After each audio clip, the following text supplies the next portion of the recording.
दोस्तों, एक मुस्लिम लड़की वकालत की पढ़ाई कर रही थी। पढ़ाई कंप्लीट करने के बाद वह लड़की एग्ज़ाम देती है और वह एग्ज़ाम देने के बाद पास हो जाती है और बन जाती है जज। जज बनने के बाद जब वह अपने घर आती है तो सीधे चली जाती है एक मंदिर में। मंदिर में जाने के बाद उस मंदिर के पुजारी जी के पैर छूती है और कहती है कि पिताजी, मुझे आशीर्वाद दीजिए, आज मैं जज बन के वापस आई हूँ। दोस्तों, जब वो पुजारी जी उसकी बात सुनते हैं तो बहुत ही ज्यादा खुश होते हैं और उस लड़की को आशीर्वाद देते हैं। वो पुजारी जी उस लड़की से कहते हैं कि बेटा, आज तुमने मेरी जिंदगी की बहुत बड़ी खुशी दी है, आज मैं बहुत ही ज्यादा खुश हूँ, तुम बताओ तुम्हें क्या चाहिए। दोस्तों, लड़की कहती है कि पिताजी, मुझे आपसे कुछ नहीं चाहिए, आपने जो मुझे संस्कार दिए हैं और जो चीजें आपने मुझे सिखाई हैं, आज वही चीज मुझे जज बनाई है। दोस्तों, आखिर एक मुस्लिम लड़की उस मंदिर के पुजारी जी से ऐसा क्यों कहती है और उस मंदिर के पुजारी जी को पिताजी क्यों कहती है, आइए जानते हैं पूरी कहानी इस वीडियो में। लेकिन आज की कहानी जो है बहुत ही ज्यादा इंटरेस्टिंग है। दोस्तों, वीडियो में आगे बढ़ने से पहले बस वही छोटी सी रिक्वेस्ट कि वीडियो को लाइक कर दीजिए और चैनल को भी सब्सक्राइब कर लीजिए ताकि हमारा हौसला बढ़ता रहे। दोस्तों, आज की जो कहानी की शुरुआत होती है वह एक छोटे से गांव से होती है। एक छोटे गांव में एक मौलाना साहब रहा करते थे और उस मौलाना साहब के घर में उनके अलावा उनकी बीवी और उनकी एक बेटी थी। दोस्तों, जो मौलाना साहब थे उसी गांव की एक मस्जिद में इमामत किया करते थे, यानी कि उस गांव के मस्जिद में उनको पांचों वक्त का नमाज पढ़ाना होता था और वहां के बच्चों को तालीम देना था, यानी कि वह मदरसे में बच्चों को पढ़ाया भी करते थे और वहां की आवाम को, यानी कि वहां के लोगों को दीन के रास्ते में चलने की हिदायत दिया करते थे, उन लोगों को हमेशा समझाया करते थे। दोस्तों, जो मौलाना साहब की बेटी थी वह कॉलेज में पढ़ने के लिए जाया करती थी। मौलाना की जो बेटी थी उसकी ख्वाहिश थी कि वह बड़ी होकर पढ़ लिख कर एक जज बने और वह जज की पढ़ाई की तैयारी कर रही थी। दोस्तों, जो मौलाना साहब थे, मौलाना साहब की दोस्ती उसी गांव के एक पुजारी जी से थी। जो वहां के पंडित जी थे उनकी दोस्ती मौलाना साहब से थी और दोनों एक दूसरे के बहुत ही पक्के मित्र होते हैं। दोस्तों, जो पुजारी जी थे वह अक्सर मौलाना साहब के घर जाते और मौलाना साहब के साथ बैठकर घंटों घंटों बात करते। उन दोनों के बीच में बहुत ही ज्यादा मित्रता थी और बहुत सारी ऐसी बात होती। मौलाना साहब जब भी फ्री होते नमाज पढ़ाकर वह अपने घर जाते, इधर जो पुजारी जी थे वह भी पूजा पाठ करके मौलाना साहब के घर चले जाते और एक साथ में बैठकर वह चाय पानी किया करते थे। इतना ही नहीं बल्कि पुजारी जी मौलाना साहब के घर का खाना वगैरह सब कुछ खाया करते थे। मौलाना साहब की जो बेटी थी वह पुजारी जी को अपने पिता के समान मानती थी, पुजारी जी की खूब खातिरदारी किया करती थी। और दोस्तों, जो पुजारी जी थे मौलाना साहब की बेटी को हमेशा समझाते कि बेटा, दुनिया वाले कुछ भी कहें, तुम्हें अपने लक्ष्य पर ध्यान देना है, क्योंकि ये दुनिया वाले जो है ना, वह जब तुम नाकाम रहोगी वह हंसेंगे और जब तुम कामयाब हो जाओगी तो वह जलेंगे। क्योंकि तुम्हें दुनिया वालों की परवाह नहीं करनी है, सिर्फ तुम्हें अपने लक्ष्य पर ध्यान देना है। तुम जब पढ़ लिख कर जज बन जाओगी तो तुम्हारे माँ बाप को जो खुशी मिलेगी वह शायद किसी को भी नहीं मिलेगी। और मैं तुम्हें अपनी बेटी की तरह मानता हूँ। मेरी कोई औलाद नहीं है और ना ही मैंने शादी की है, लेकिन मैं तुम्हें अपनी बेटी मानता हूँ और अपनी बेटी की तरह ही समझता हूँ और मैं चाहता हूँ कि तुम पढ़ लिख कर बहुत बड़ी जज बनो और सभी का अच्छे से न्याय करो। दोस्तों, उस पंडित जी की यह बातें उस मौलाना की बेटी को बहुत प्रेरणा देती है और जो मौलाना साहब की बेटी होती है वह अपने पिता की तरह उस पंडित जी को मानती थी, उसी तरह से इज्जत किया करती थी और उस पंडित जी को पिताजी ही कहा करती थी।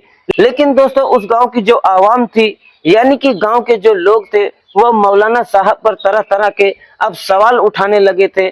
मौलाना साहब से हमेशा कहा करते थे, आप तो गांव के लोगों को हिदायत देते हैं कि कैसे रहना है और कैसे खाना है, कैसे बाहर चलना है और घर से कैसे निकलना है, लेकिन आपकी ही बेटी कॉलेज जाती है ना, कॉलेज जाने में क्या करती है, क्या नहीं करती है, कितने लोगों से मिलती है, इन सब की फिक्र आपको नहीं है। क्या आपको फिक्र नहीं है इस बात की, आपकी बेटी कॉलेज क्यों जाती है। दोस्तों, अब जो मौलाना साहब थे वह बस इतना ही कहा करते थे कि देखिए, मेरी बेटी जो कॉलेज जाती है वह अपने दायरे में जाती है और अपने दायरे में रहकर कोई भी काम करना गुनाह नहीं है और मेरी बेटी का सपना है कि वह पढ़ लिख कर जज बने, तो इसमें बुराई ही क्या है। दोस्तों इस तरह से आए दिन एक नहीं बल्कि बहुत सारे लोग मौलाना साहब को ताना दिया करते थे, लेकिन जो मौलाना साहब थे वह किसी की बातों को नहीं सुना करते थे।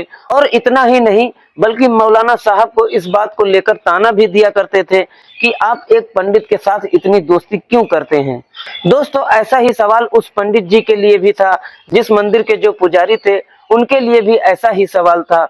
उनको भी उनकी बिरादरी के लोग इसी तरह का सवाल किया करते थे और पुजारी जी से सवाल करने लगे कि पुजारी जी आप उस मौलवी के साथ इतना उठना बैठना क्यों करते हैं, आखिर में आप दोनों का रिश्ता क्या है, आप चाहते क्या हैं। दोस्तों पुजारी जी कहते हैं कि इसमें बुराई क्या है, हम दोनों का बचपन साथ में गुजरा है, हम दोनों एक साथ बड़े हुए हैं और हम दोनों एक दूसरे को बचपन से जानते हैं। दोस्तों इस तरह से ना जाने पुजारी जी भी कितने लोगों को जवाब देते हैं, लेकिन दोस्तों कितना कुछ भी हो जाने पर पुजारी जी और मौलाना साहब अपना दोस्ती कभी खत्म नहीं करते हैं। दोस्तों उधर जो मौलाना साहब की बेटी थी वह अपने पढ़ाई से पीछे कभी नहीं हटती है, क्योंकि मौलाना साहब की बेटी को भी हर रोज ना जाने कितने ताने सुनने को मिलते थे।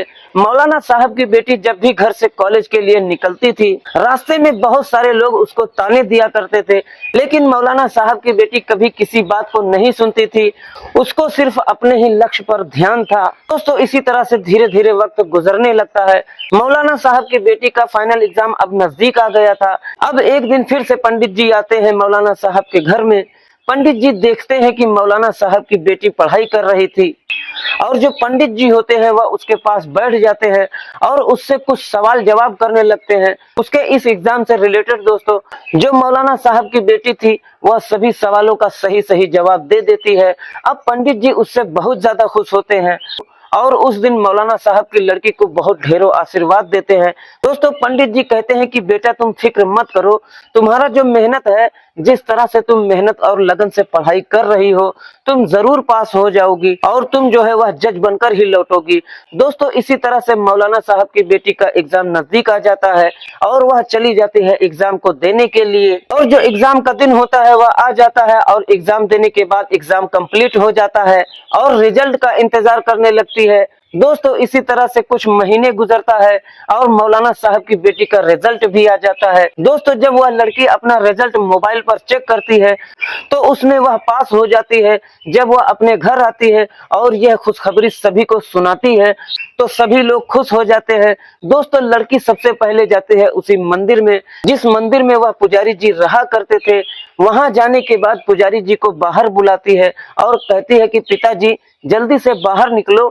दोस्तों अब जो पुजारी जी थे वह बाहर निकलते हैं और वह लड़की पहले पुजारी जी का पैर छूकर आशीर्वाद लेती है और कहती है कि पिताजी आज मैं बहुत ही ज्यादा खुश हूँ, आपने मुझे आशीर्वाद दिया था वह पूरा हो गया है, मैं अपने एग्जाम में पास हो चुकी हूँ और मैं जज बन के वापस लौटी हूँ। दोस्तों इस बात को सुनने के बाद जो पुजारी जी थे वह बहुत ही ज्यादा खुश होते हैं और वहीं पर पुजारी जी खुशी से झूमने लगते हैं और उस लड़की को आशीर्वाद देते हैं और कहते हैं कि बेटा आज तुमने मुझे इतनी बड़ी खुशी दी है कि मेरी पूरी जिंदगी में इतनी बड़ी खुशी मुझे पहले कभी नहीं हुई और इस खुशी में पूरे गांव को लोगों को मिठाइयां खिलाऊंगा। दोस्तों उसी वक्त पुजारी जी चले जाते हैं मिठाई की दुकान पर, मिठाई खरीदते हैं और पूरे गांव में मिठाई बंटवा देते हैं। उसके बाद वह लड़की जाती है अपने घर में, अपने माँ बाप को यह खुशखबरी सुनाती है। सभी लोग बहुत ही ज्यादा खुश होते हैं। पुजारी जी भी जाते हैं मौलाना साहब के घर और सभी लोग उस रात पार्टी करते हैं। दोस्तों यह खबर पूरे गांव में फैल जाती है कि मौलाना साहब की बेटी जज बन गई है, मौलाना साहब की बेटी जज बन गई है। अब उसकी इस खुशी से गांव वाले भी बहुत ही ज्यादा खुश होते हैं। जो लोग निगेटिव कमेंट्स किया करते थे वो लोग भी आ जाते हैं बधाई देने के लिए। दोस्तों जो मौलाना साहब थे उनका सीना तो गर्व से चौड़ा हो गया था, किसी की भी हिम्मत नहीं हो रही थी कि मौलाना साहब के ऊपर कोई सवाल उठा दे, कि उनसे किसी तरह का कोई कमेंट करे। दोस्तों अब उसके 2-3 दिन गुजरने के बाद ही मौलाना साहब की बेटी का एक बहुत बड़े न्यूज चैनल में इंटरव्यू होता है।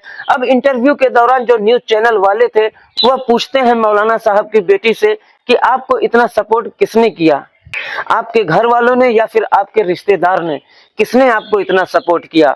दोस्तों उसके बाद मौलाना साहब की बेटी कहती है कि मेरे माँ बाप ने मेरा बहुत सपोर्ट किया। और एक मेरे पिताजी हैं जिनको मैं पिताजी कहती हूँ। मेरे ही गांव के एक मंदिर में पुजारी जी रहते हैं जो मेरे पिताजी के समान हैं और मेरे पिताजी के बहुत अच्छे दोस्त भी हैं जिनको मैं पिताजी कहती हूँ। और वह अक्सर हमारे घर आया करते थे। वो मुझे हमेशा मोटिवेट करते रहते थे। उनकी वजह से भी आज मैं यहाँ तक पहुँच पाई हूँ।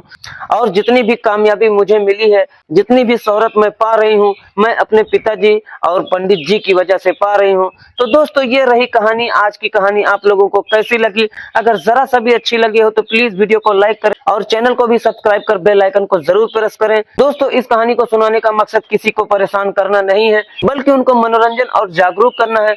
तो दोस्तों आज की कहानी बस यहीं तक। मिलते हैं किसी और वीडियो में किसी नई कहानी के साथ। जब तक के लिए आप अपने और अपने परिवार का ख्याल रखिए। जय हिंद, जय भारत।